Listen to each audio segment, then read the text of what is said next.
r/AskReddit. Serious. What are the I had a toxic childhood signs people show later in adulthood? Here are some symptoms. 1. Self-sabotage. Being afraid of being successful, getting intimate or showing vulnerability. 2. More likely to submit to peer pressure or abusive relationships, or more likely to isolate themselves because they think they aren't worthy of your attention. 3. People that get angry very quickly, or different ways in which the individual gets overwhelmed easily. 4. Substance abuse. As one who grew up in one, it is serious self-doubt. Never thinking I can do anything right or even doing anything at all. Growing up, my mom never thought anyone could do anything right except her, and I mean anything in that sense. If she asked you to get her a cutlery and rinse it before bringing, she would go back and rinse it herself, with the excuse that you missed a spot. It was really that bad. Even as an adult, I still get told I didn't do something well, even though others have praised my ability to do that thing. I never used to do anything unless I absolutely have to, cause I felt I wasn't good at anything, or I won't do it well. Although I have started working on it, I still have my bad days. One thing that has really helped is doing things without telling her. Imagine applying for a job, and even before you go for the interview, you are already being asked if you can cope with a job. I just do my things and tell her afterwards. This has really helped me in some weird way. Being afraid of other people finding out about your successes because you think they'll mock you for them. My dad always does, so why shouldn't everyone else? You scored above average on your SATs? Could have been better. Come on, why not outstanding? Anyone could get that score. You got top of your class. Ugh again. Come on, why do you even try so hard? You should really exercise and see your friends more. You got a minus, a 92. Well, where did those 8 points go? Which ones did you get wrong? You can do better, you idiot.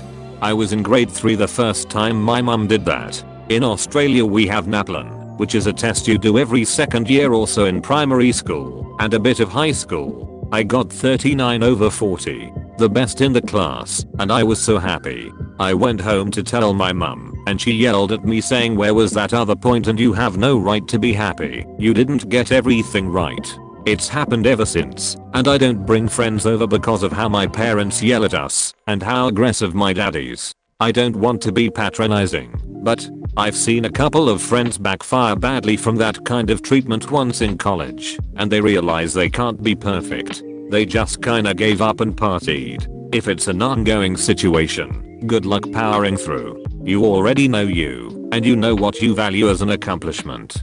Clinging to people because you know that they are going to leave at some point. Or the opposite, keeping people at arm's length, or at least making them believe you don't mind either way. Wouldn't want your emotions being a burden to them now. I'm in team bit of both, lol. I keep most people as far away, emotionally, as possible because I'm somehow ashamed/embarrassed of the thought of somebody caring for me. Then when I find someone, usually a person I'm dating, who I do open up to, I'm extremely overly clingy to the point of relationship sabotage. That's always fun. I'm the same way. The way I see friendships is more of a what can you offer me situation, and I've tried to not be that type of person, but it's hard when all the friendships you ever had were just people taking advantage of you, so you learn to expect something in return as a form of collateral. I've met people who I thought were cool and wanted to be friends with, but stopped myself because what's gonna keep them around? What if they expect me to put 100% in while they put in 10%? How can I prevent myself from getting ducked over if they do decide to turn on me? Then the people who you are friends with are kept at a safe distance, so they don't have anything to use against you should shit go south. Why tell them my hopes and dreams if they are just gonna use them against me at some point? Why share the things I enjoy if they are just gonna make fun of them and put me down?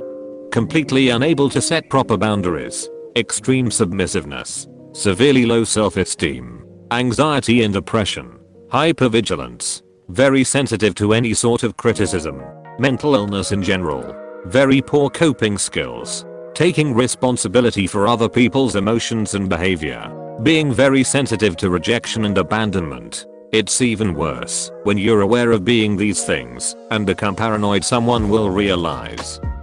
I had a best friend who had been thoroughly conditioned to be submissive, act pleasant, never cause conflict, and please everyone around her at all times.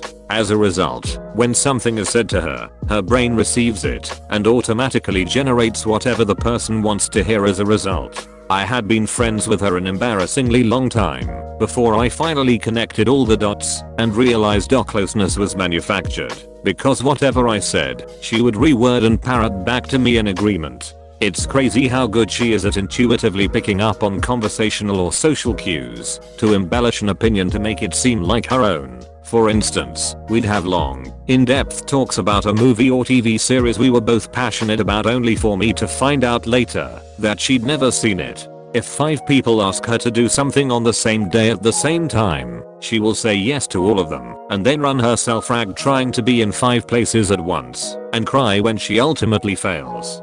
She fought hard as one of the first people in her family to go to college, yet was almost willing to fail and drop out the weekend before the final exams because her sisters called and told her, not asked, told, that they'd decided she would spend the weekend cleaning their mom's house for Mother's Day, the last weekend before finals, and the last day to work on her senior project. Her parents live hours away. I begged and pleaded with her not to give up her future, but she saw no other alternative. The only way I was able to stop it was to call her mother myself and explain the situation. Intrusive of me maybe, but I knew how hard she'd worked to get there and didn't feel like I could let it slip away. If a person standing to one side of her expresses a far-right political opinion and the person next to her an opposing far-left one, she'll find a way to agree with both of them. She never has any money because she gives so much to her non-working family, but if you suggest seeing a movie or eating out and ask her if she's okay to do so financially, she'll assure you that she is, even as her bank account spirals into the red and the overdrafts pile up. If she's mad, she won't let on. If you hurt her feelings, she'll never point it out. If you ask for her honest opinion, she'll never be anything but positive, even when you know she feels otherwise. After years and years of friendship, I learned her subtle tells when something was wrong, but she would never admit it or say what. I loved her, but this was what eventually drove us apart. You can't build and maintain a strong friendship on sweet-smelling lies, but that's what her upbringing conditioned her to believe that people want from her, and no amount of gentle coaxing and pleas for honest communication could convince her otherwise. She once admitted to me that she truly didn't know how to look inside herself and find out what her own opinions were. Her parents successfully built her personality to be a rose-colored mirror. It's so sad. I can't really speak for anyone else, only myself. But here are my definite signs that I've picked up that normal people don't seem to have. Being terrified when people start actually arguing and yelling in front of you, even if it has nothing to do with you. Inability to cry or react normally to sad or ducked up things. People pleasing, even if you are internally about to lose your shat over how ridiculous the requests are. Just compulsively people pleasing.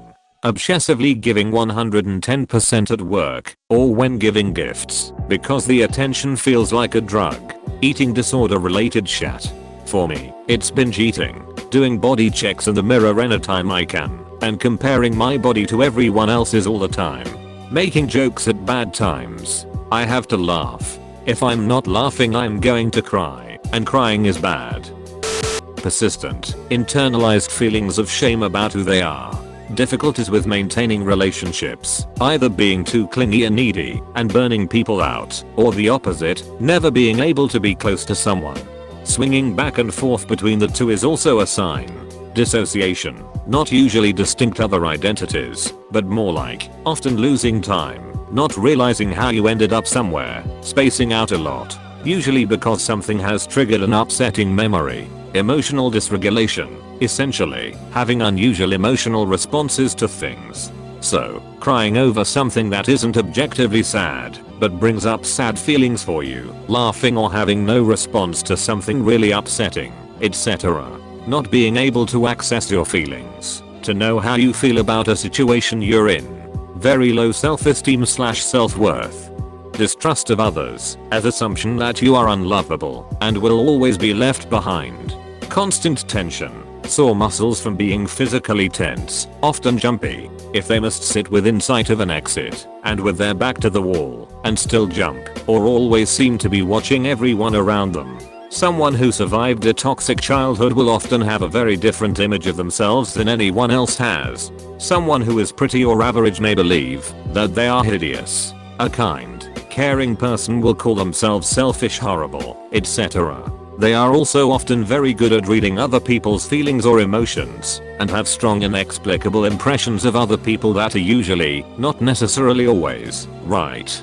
These are broad overviews. All these things stem from toxic childhoods. Children internalize everything that happens to them, and they learn, like any prisoner, to notice when their adults are in particular moods, what sets them off, and what calms them down. All of these traits were incredibly useful, even life-saving, at some point for a child. The problem is, when that child becomes an adult and is safe, but doesn't know how to be a person in a safe place, and they bring their old coping behaviors with them, because that's all they know in order to survive. There's also a lot of behavioral extremes, being overly cautious to overly lax, or having objectively weird standards of safe/unsafe. For example, sitting in a restaurant where you don't know everyone is unsafe and triggers a panic response and/or dissociation, and yet feeling it is perfectly reasonable to walk through a park alone at night.